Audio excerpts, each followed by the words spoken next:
Adaeze started with a single market stall in Onitsha, selling imported pharmaceuticals. 15 years later, she supplies hospitals across 3 states, growing her company to 30 employees with a reputation for delivering when others fail. She watched government officials fumble the meningitis response for weeks, procurement delays she could have solved in days, shipments sitting in warehouses while people died waiting. She knew the supply chains, she knew the solutions, and she kept asking herself a question she couldn't shake. Why was she watching from outside? Halima has built 12 schools in rural Kano. 4,000 girls who would have had no education now have futures. International donors call her work a model for the region. Local politicians call her when they need photo opportunities. Every year she traveled to the State Assembly to advocate for education funding. Every year they smiled, thanked her, posed for photographs, and allocated the money elsewhere. She began to realize that advocacy from outside had limits. To change the budget, you had to be in the room where budgets were made. Folake bills more hours than any other partner at her law firm. Before law, she spent a decade in banking, restructuring deals and managing portfolios worth billions. She knows how money moves, how power operates, how decisions get made behind closed doors. She had advised legislators on financial policy for 20 years, written their speeches, corrected their mistakes, structured the deals they took credit for, and at some point, a thought began to crystallize in her mind. Why was she always the one behind the chair, never in it? 3 women, 3 regions, 3 very different lives built on the same foundation: competence, persistence, the belief that problems exist to be solved. Each asked herself the same question that year: how hard could it be to run for office in order to make the necessary change in their community? Well, they were about to find out. Folake learned the first lesson quickly. Democracy has a cover charge. 22 million naira, almost $50,000, just to purchase the nomination form. But here's what she doesn't realize yet. The nomination form is just the beginning. To win a primary, you need to secure delegates, and delegates expect compensation. 10 million, 20 million, 50 million more, depending on how the race is contested. Then comes the actual campaign. Staff, transportation, advertising, rallies across every local government. Another 30 to 50 million minimum. Win the election and your opponent may challenge the result in court. Months of tribunal proceedings, legal teams billing by the hour. A serious Senate campaign in Nigeria costs 200 million naira. And that's if everything goes smoothly. Folake earns well. Very well, as a matter of fact. But politics at this level isn't a campaign. It's a hostile acquisition. The question isn't whether she could technically afford it. The question is, what would she have to liquidate, leverage, or owe? Adaeze, on the other hand, didn't have Folake's resources. But she had something she thought would be enough. A business turning over 40 million naira a year, contracts with federal hospitals, 15 years of records proving she paid her debts. What she didn't have, what she had never thought to question, was a landed property in her name. The bank needed hard collateral, property, land, something they could hold. Her business success, her client list, her reputation, none of it qualified. They needed assets, and assets meant real estate.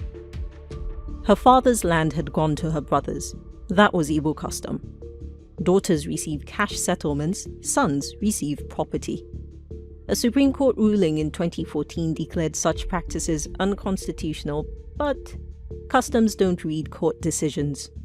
Her brothers had land, she had money, but that was already spent. The warehouse she operated from was leased. The family home was registered in her husband's name. That's how it had been done. That's how it has always been done. Adaeze, at 43 years old, had built a company from nothing, employed dozens of families, solved distribution problems that defeated government agencies, and still, she could not borrow money in her own name to run a political campaign, as lenders avoided her like a plague. Halima faced everything Adaeze faced, and more. In Kano, running for office as a woman meant running 2 campaigns simultaneously. Cultural practices meant separate logistics. Women-only campaign events to reach female voters observing Purda, the practice of keeping women secluded from public view. Female staff for female outreach. No shared vehicles with male campaign workers. Every rally, every event, every grassroots contact cost double because she was effectively running parallel operations. The international foundations that funded Halima's schools could not fund political campaigns. She knew how to raise money for education. She had mobilized hundreds of thousands of dollars over the years. But political money moved through networks she had never been invited to join. 3 women, 3 regions, different obstacles with the same shape. The system wasn't necessarily built to explicitly keep them out. However, it was built to require things they systematically did not have.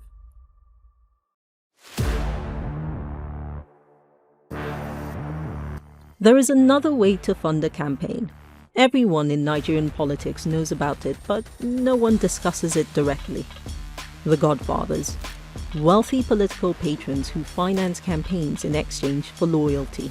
They exist in every region, every party, every level of government. Men who have accumulated enough resources to influence electoral outcomes. Folake had been connected to one through intermediaries, friends of friends who suggested she take a meeting. He liked her profile, he said. Legal background, very impressive. The Senate needed people who understood finance, understood how things worked. He could ensure she had what she needed for the primary. And afterward, they would work together. Mutual benefit. She asked what he would expect from her specifically. He smiled and waved the question away. No need to discuss details now. First, she would win. Then she would understand how things worked. In 2006, Rashidi Ladoja was removed as governor of Oyo State. His offense?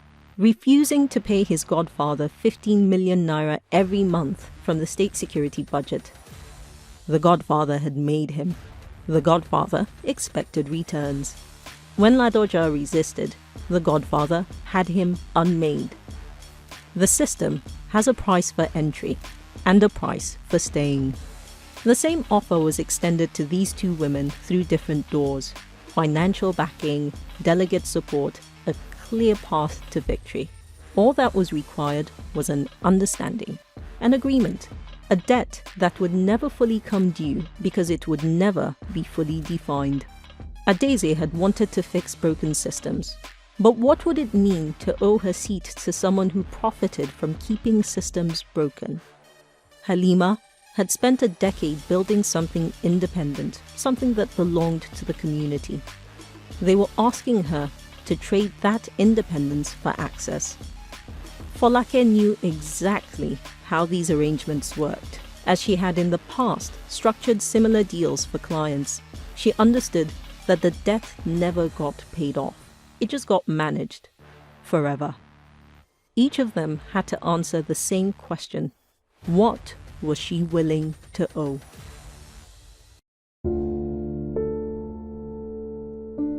Halima ran the numbers one final time. A competitive House of Representatives campaign would drain the reserves she had put aside for 3 new schools.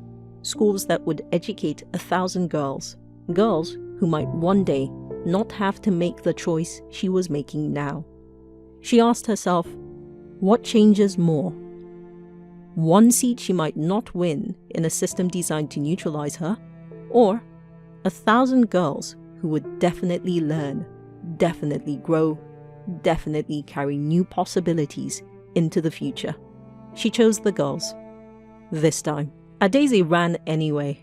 She cobbled together what she could, personal savings, family loans, small donations from professional women who believed in her. The party's fee waiver for women covered the nomination form. She campaigned on weekends, running her business during the week, sleeping 4 hours a night for 3 months straight. She received 18% of delegate votes.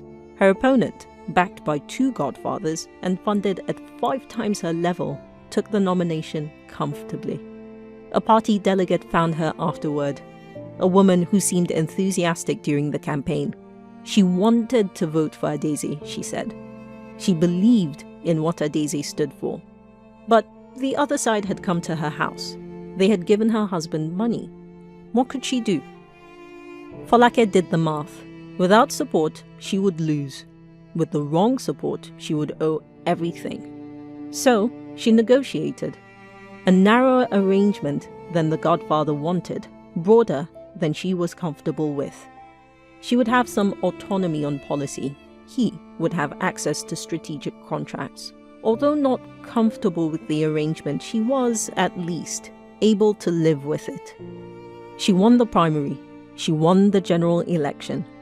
But winning wasn't the end. It was the beginning of another battle. Her defeated opponent challenged the result in court. The tribunal lasted 4 months. His resources for legal warfare seemed unlimited. Motion after motion, appeal after appeal. Folake spent 40 million naira defending a seat she had already won at the ballot box. 40 million to keep what voters had already given her. She won, twice at the polls, once in court. She would take her seat in the Senate. But she had made compromises to get here, spent a fortune to stay here, and emerged owing debts, some financial, some political, which would shape her entire term going forward. Walking out of that courthouse, one thought overshadowed everything else. How many women could survive what she had just survived? And at what cost? One withdrew, one lost, one won, but at a tremendous cost. With compromises she'll carry throughout her term. 3 women, 3 regions, 1 system. In the 2023 Nigerian elections, women's representation fell to its lowest level since 2007. 90% of women who ran did so on minor party tickets, parties with little resources, no realistic path to victory. Nigeria now ranks 181st out of 193 countries when it comes to women's representation in political office, worse than a decade ago. But here's the question: did it have to be this way? What could have changed? Adaeze built a business worth 14 million naira a year, but she couldn't borrow money because she owned no land. Her father's property went to her brothers. Her home was in her husband's name. The bank said no.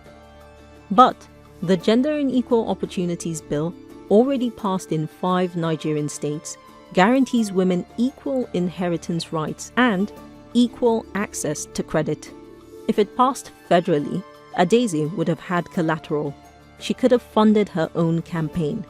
Halima withdrew because competing would have drained the money she needed to educate 1,000 girls. She chose the girls. But Nigeria's proposed specific seats bill would create reserved legislative positions specifically for women, seats that would be a lot more difficult to be bought over by godfathers. With reserved seats, Halima could have served in the House and built her schools. The impossible choice she faced would never have existed. Folake won, but only after making uncomfortable compromises with party godfathers, then spending 14 million naira defending her election victory in court. She entered the Senate owing both financial and political debts, which would ultimately shape her entire term. But public financing for women candidates, like Togo's model, which allocates funding based on women elected, would have reduced her dependence on godfathers. And strict enforcement of campaign finance limits would have leveled the playing field entirely. Folake wouldn't have had to mortgage her independence to serve her country. The question has never been whether Nigerian women can lead. They've proven that. The question is whether Nigeria will let them. The policies exist. The evidence is clear. What remains is the choice. And the choice is being made now.